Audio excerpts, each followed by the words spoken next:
Okay, so everybody should have a blank copy of the unit circle. You'll be filling that in today. You write on it, you keep it, it's yours, right? Now, by the unit circle, what we mean is r equals 1. So we are dealing specifically with a circle that has a radius of 1. And you can see on this unit circle,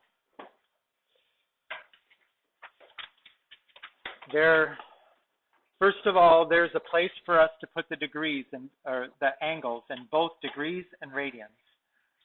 And then there's a place to put the coordinates for the point. So we've already done enough of what we did in the last lesson to understand what's going on each one of the axes, right? This is the starting point. It's either 0 degrees or 0 radians, and the coordinates of that point, if the circle has a radius of 1, the coordinates of that point are 1, 0. Now, then I'll just go around now. If we go around, this is a positive, right, because it's going around counterclockwise to the positive y-axis. That's either 90 degrees or pi/2 radians. Okay. It is still, since the radius is 1, now the coordinates are 0, 1, right? That's all things you could be filling in here, right? Keep going in the positive direction. When you get to the negative x-axis, it's either pi radians or 180 degrees, and the coordinates are -1, 0. And then straight down, we get 3 pi/2 radians, 270 degrees. Coordinates are 0, -1. All that is just stuff we did last class. Coordinates, easy. If the circle's radius 1, center's at the origin, and those make sense by themselves. Okay, if I kept going one more time up to here, right, I could also call this same place, right, has radians of 2 pi and degrees of 360. So we have more than one way to name the same angle. Do you remember what the term is? Coterminal, right? This is coterminal. These are just two different ways to name the same thing. Okay. When we're looking at the coordinates here, x, y, we understand that the x coordinate is actually the cosine of the angle, right? The y coordinate, that's the sine of the angle, right? So I would say here, sine of 0 degrees is the y coordinate, 0. The cosine of 0 degrees is the x coordinate, 1, right? That's how you use the unit circle to evaluate trig functions. Right? The sine of 90 degrees, the y coordinate, is 1. The cosine of pi/2, so you can say it in degrees or radians, it still refers to that point right there, is 0. So you got to keep that in mind right there. XY, the x is the cosine, the y is the sine, always. Okay, that's the starting point. We should have the 4 axes already drawn. Okay, now we're going to try to fill in the 45-degree angles in between those axes, right? So we're going to go up here, and here, and here, and here. And in order to fill those in and make sense out of it, we have to use something you learned a long time ago, special right triangles, 45, 45, 90. Right? A 45, 45, 90 triangle has side length, has 2 legs of the triangle that are equal, because this is an isosceles triangle, right? If that's 45 and 45, then the opposite sides have to be equal, right? We usually refer to them either with n or x, whatever variables on one has to be on the other. Yes? Yes? Michaela, early dismissal. And the formula for the hypotenuse was whatever that n was there times the square root of 2. Okay, now for us, we know that our hypotenuse, that's the radius of the circle. And the radius of the circle is 1. So we can use that. If you set up a little equation that says n times the square root of 2 equals 1, then you solve for the n. That will tell you the lengths of these two sides, right? So divide both sides by the square root of 2, rationalize the denominator. You don't have to go through this process every time. I'm just explaining where it comes from. You know, so we know now that if this equals 1, then this is the square root of 2 over 2, and this is the square root of 2 over 2. And if we go to our unit circle, okay, if, you know, we superimpose that triangle exactly the way that it was drawn there, right, that makes the x-coordinate is root 2 over 2, the y-coordinate root 2 over 2. So notice at 45 degrees, which is halfway in between, the x-coordinate equals the y-coordinate, and the value is square root of 2 over 2. Now, I could draw that same 45 or a similar 45, 45, 90 triangle in each quadrant, right? If I drew the triangle in the second quadrant, then I would still get, with a radius of 1 here, I would still get the square root of 2 over 2 as the distance that you go to the left. But now that's a negative number. X is negative in the second quadrant. The y is still positive. So it's still root 2 over 2, root 2 over 2, but now the x is negative. So just take these, spread them to the second quadrant, change the x to negative. And if you just follow that pattern in each quadrant, we know that in quadrant 3, both x and y are negative. And in quadrant 4, the x is positive and the y is negative. But at the 45-degree angles, they are, you know, absolute value, root 2 over 2.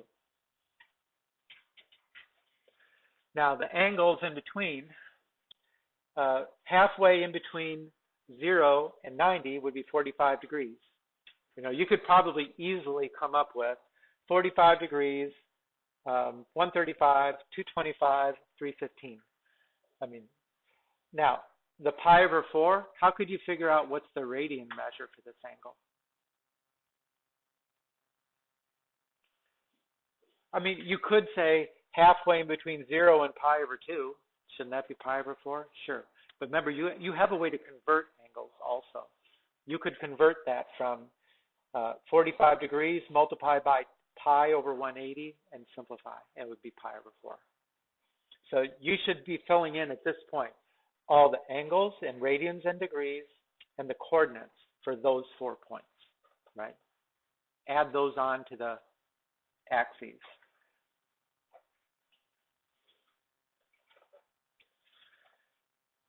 You good with that,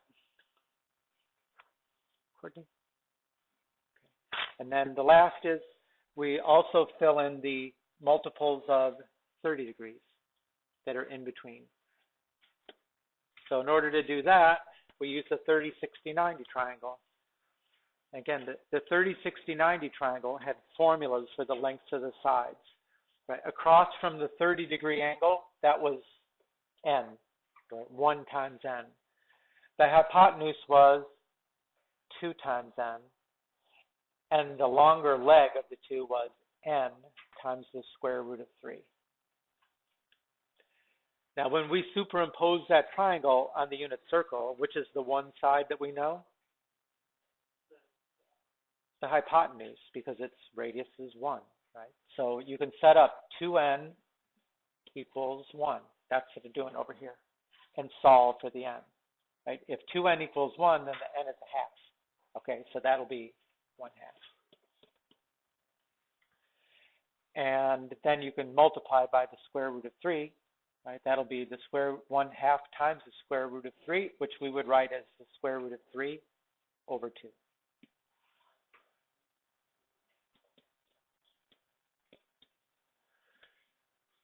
So at 30 degrees, we'll have the square root of 3 over 2 as the x-coordinate, 1/2 is the y-coordinate.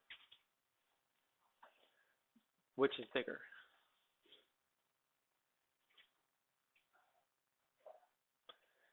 Root 3 over 2 is bigger than 1/2 because, again, in terms of triangles, you know, whatever the cross from the bigger angle got to be the longer side. So across from 60, root 3 over 2. Across from 30, 1/2, smaller. So if I superimpose that on our circle here, that would be right there. And that would give me a x-coordinate of root 3 over 2. A y-coordinate is 1/2.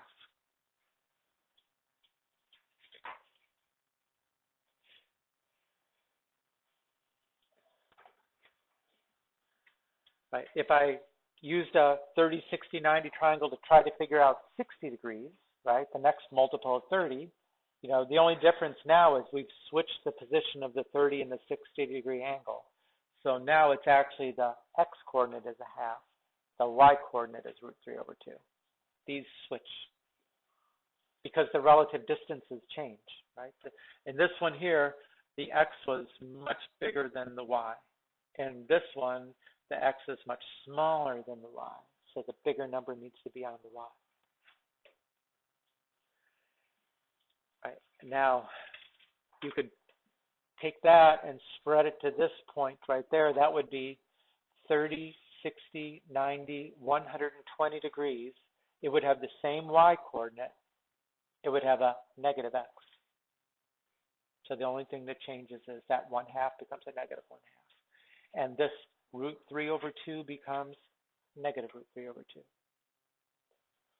And the same thing, just use the quadrants and the signs of x and y to fill in all of these points here.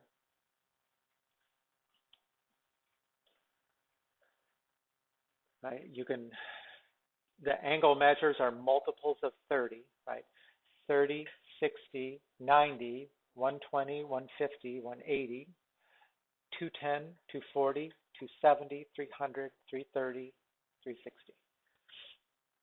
Right? The radian measure, you could divide up, right? If I'm going to go, I could take pi over 2 and divide it into 3 equal parts. That would be pi over 6s. So that's 1 pi over 6, 2 pi over 6, which is pi over 3. 3 pi over 6, which is pi over 2. 4 pi over 6, which is 2 pi over 3. 5 pi over 6, 6 pi over 6, 7 pi over 6. Right? To me, if you had to sit down and label one of these, and you will have to sit down and label one of these, I would just, go around and fill all those in. They're just multiples of each other. Simplify fractions where you have to. Right? So we've done, first we had the axes. That was pretty much done at the beginning. Then we used special right triangles to figure out the coordinates at every multiple of 45 degrees and every multiple of 30 degrees. When you put all that together, you should have pretty much filled in your whole unit circle so that it looks like that. Now, your unit circle has got those 3 lines that are in the middle bunched closer together like they really are, okay? And I've spread mine out just to give myself more space to write and not have to cram everything together. So what do they say? Not drawn to scale.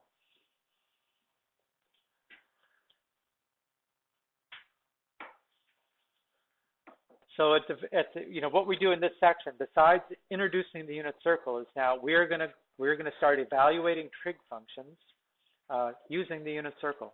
The angles that you're going to be using to put inside the trig function should all be these angles, and then you're going to look it up. Or maybe they won't be exactly these angles, but it'll still be something that we can use the unit circle to help us find out. Now, if you have to label the coordinates, just keep in mind the relative size of these things, right? There's only 5 coordinates for x and y, and they just repeat themselves. Sometimes they're plus, sometimes they're minus, but they are in order: 0, 1/2, root 2 over 2, root 3 over 2, and then 1. Right? Which, if you wanted to, you could turn them into decimals and just verify that they're relative sizes. But if I had to fill in the coordinates here, for the x coordinate, right, starting right there, 0, 1/2, root 2 over 2, root 3 over 2, 1. For the y's, 0, 1/2, root 2 over 2, root 3 over 2, 1. Without making special right triangles or any of that stuff, if you can remember those 5 numbers and their order, you should be able to fill them in, right? Now we have to, when we're using the unit circle, right, then we're going to use these definitions for sine and cosine, tangent, cosecant, secant, cotangent. I mean, actually, you've used most of these in the past. Well, I don't know. I can't speak for everybody, but if you remember SOHCAHTOA, do you remember that? And you probably had some kind of a mnemonic device that helped you remember those letters in order, right? Some old horse caught a horse taking oats away, or came a hopping through our alley. You know, whatever way you had to remember it, it told you that. It told you that the sine was equal to the opposite over the hypotenuse. Right, the cosine was equal to the adjacent over the hypotenuse. The tangent was equal to the opposite over the adjacent. And then the three reciprocal trig functions are secant, cosecant, and cotangent. Right? Cotangent is the flip of the tangent. Cotangent equals adjacent over opposite. And then when it comes to the secant and the cosecant, you've got to have a way to remember which one goes with which. I would think, the way I remember it, is that I would have assumed that cosecant goes with cosine, and it doesn't.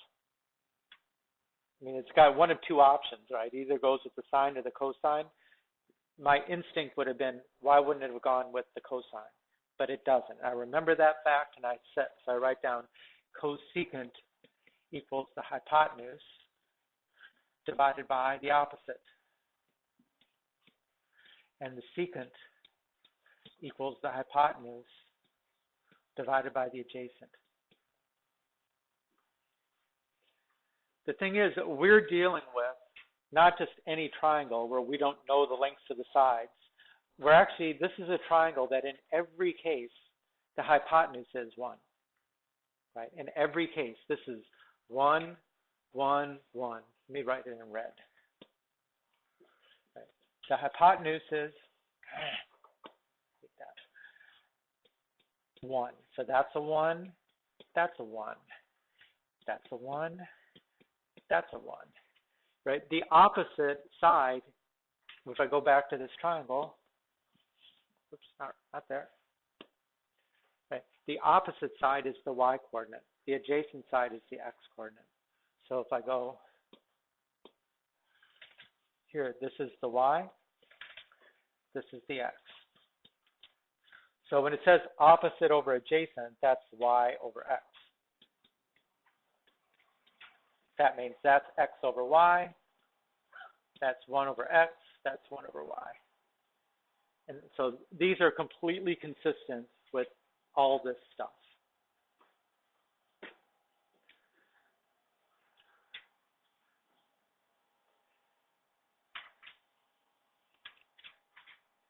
Right. In this problem here, t is like an arc length. It's a measure along the circle. But since the radius is 1, we know that arc length is really the radian measure of the angle. I mean, in fact, it could be either one. They could use degrees, but they don't. They mean radians here. If they meant degrees, then you would just change what you're doing. So evaluate the 6 trig functions. Right, sine of pi over 6. So go to the unit circle. You know what? I think I have this.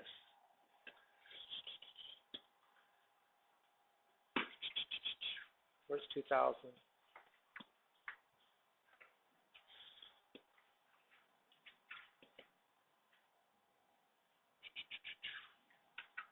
That actually may be here.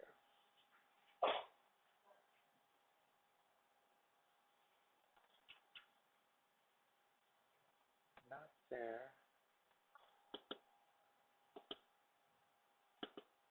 Come on.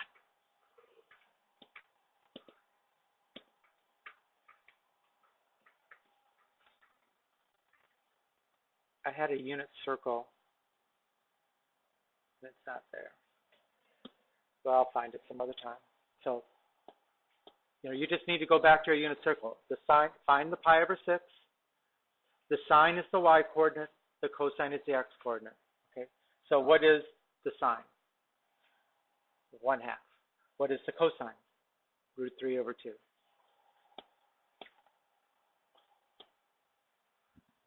√1/2 √3/2.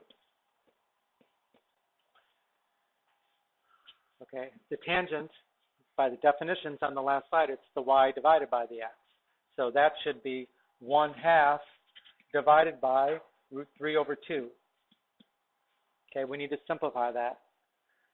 That would be 1/2 times 2/√3, which is 1/√3, which is √3/3.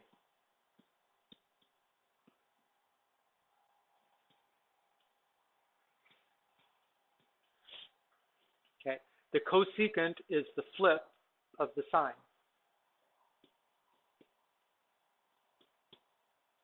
Right? The secant is the flip of the cosine.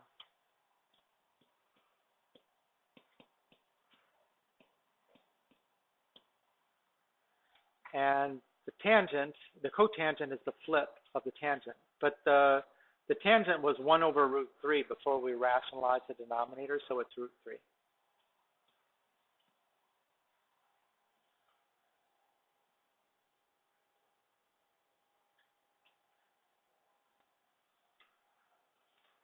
So you're going to use the unit circle for unit circle angles. You're going to take the sine and the cosine, and then the rest is just understanding the formulas for the rest of them. I would suggest so you don't make a mistake. Write them in an order that works for you. Like I always try to write the cosecant across from the sine, so that I am flipping that one, right? The secant across from the cosine. Right, the t equals 5π/4. So go to the unit circle. Where's 5π/4?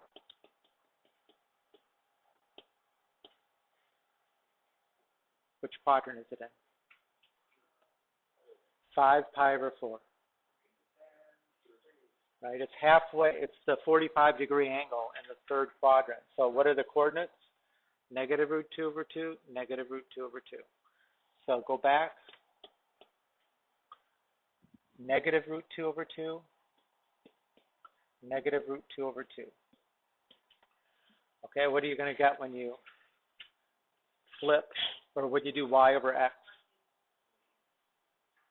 Tangent equals, right, tangent is y/x, which is 1. So cotangent is 1. And then these, right, these are negative the square root of 2.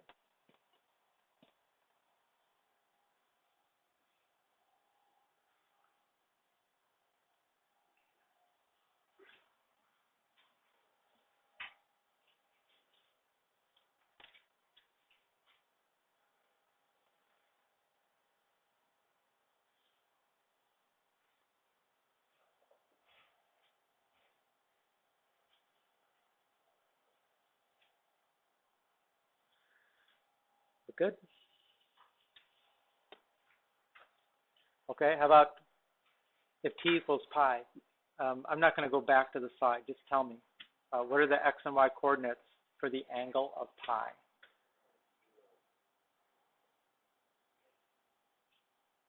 What are the coordinates? -1, 0, right? So the y is 0, the x is -1. Okay, what do you get when you do y/x? 0/-1 is 0. Okay, what do you get when you flip 0? 1/0 is undefined. Okay, 1/-1, -1. 1/0, undefined.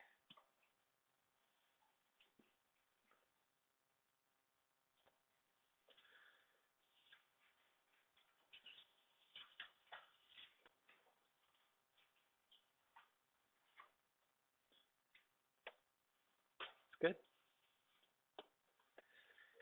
Okay, what about a negative angle? Negative pi over 3. That is not,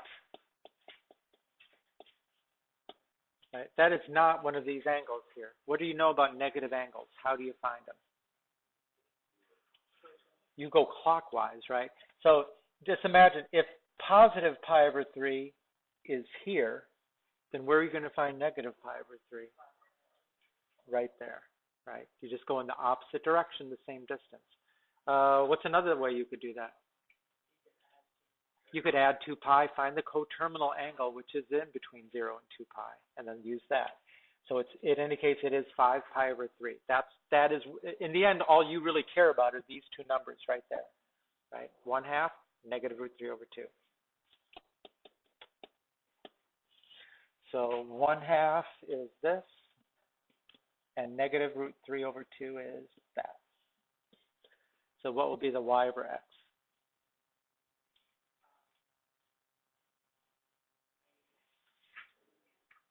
Say again? Negative square root of 3. And if I divide that fraction by that fraction, the divide by 2's cancel. Or you could flip and multiply, and the 2's would cancel in any case. All right, and then you're going to have to do the flips of everything here, right? When you flip this one, you're going to get negative 2 root 3 over 3. You flip 1 over 2, you get 2. You flip negative root 3, you get negative root 3 over 3. And then most of this, if you want to get that exact, you just have to do the rationalized denominator to see it exactly. Okay.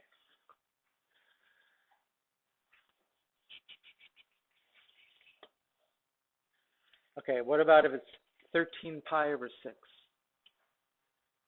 Again, that is not an angle, which is on the unit circle. So let's find a coterminal angle, which is in between 0 and 2 pi. How would you do that? Subtract 2 pi, right? So let's go 13 pi over 6 minus 2 pi over 6, which is 12 pi over 6. Or minus 2 pi, which is 12 pi over 6. So this thing equals pi over 6. So this equals the sine of pi over 6 cosine of pi over 6. And actually, we already did those two, right? The sine of pi over 6 was, look at the unit circle.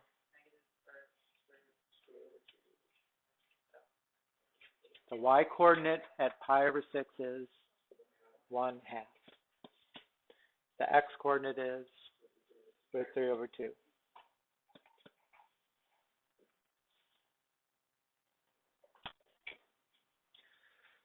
How about negative 7 pi over 2? How could we find an angle which is in between 0 and 2 pi? Okay, let's see. If I add 2 pi, negative 7 pi over 2 plus 2 pi would be 4 pi over 2. I'm still at negative 3 pi over 2, and that is not a unit circle angle. So add it again. Add 4 pi over 2, which is pi over 2. Okay, go to the unit circle. What are the coordinates? 0, 1. So the sine is 1.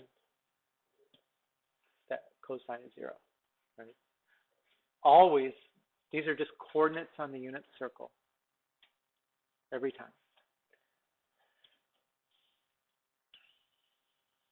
Almost done. I think there's one more example. Yeah. How do you know whether or not to subtract your x? Well, you know that on the unit circle that your angle measures start at 0 and they go around to 2 pi. So you have to say that negative 7 pi over 2, in order to get an angle which is in between 0 and 2 pi, I would have to add 2 pi because that's negative, right? And then negative 3 pi over 2 again, I need it to be positive in between 0 and 2 pi. So add again until you get where you need to go. I mean, you could,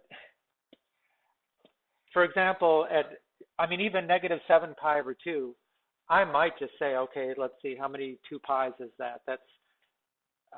That's around the circle once, and then it's another negative 3 pi over 2, and I'm in the right spot. But that's probably not going to be done successfully that many times, so just add or subtract. Get yourself the angle, which is right there in the unit circle, and then do it. Okay.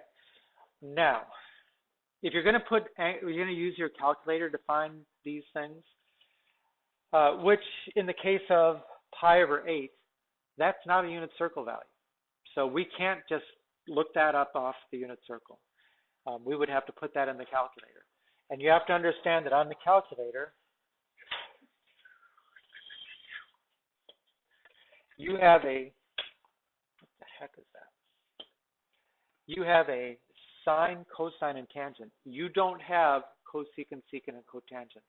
You have to know that if you want to find a cosecant, you got to go 1 divided by the sine, right? Or if you want to find the secant, 1 divided by the cosine. And the cotangent is 1 divided by the tangent.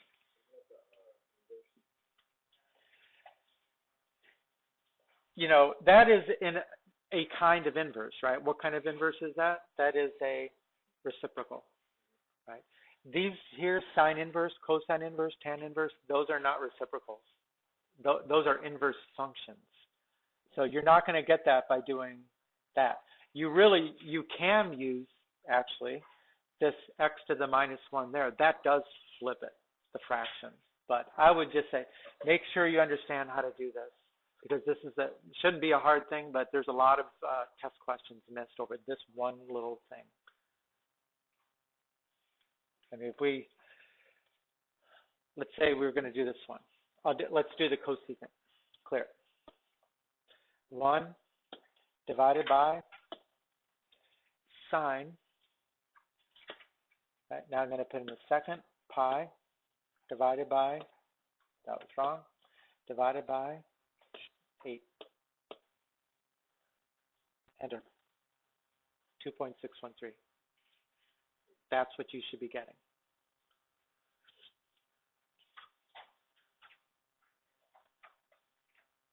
If you're not, I mean, at this point, I'm going to assume that all of your calculators are in radian mode, because when you look in the mode key, that's kind of the default option. It's in the radian mode. So I don't think we would be having an issue about that yet. But that's also a common mistake that we make, which is we don't get the same answer because it's actually in degrees and not radians. But I think at this point, these are all in radians, and your calculators are probably all in radians, so you're probably all getting the same thing. But make sure you do, right? Don't wait till the test to figure out you don't know how to enter this in the calculator. And that's it. Unit circle. We know how to use the unit circle to evaluate the 6 trig functions. We didn't really do domain and period so much. Basically what that's saying is, you know, the add 2 pi, subtract 2 pi, that's it. And use the calculator. I don't think there's any word problems in there at all. Right, don't cheer.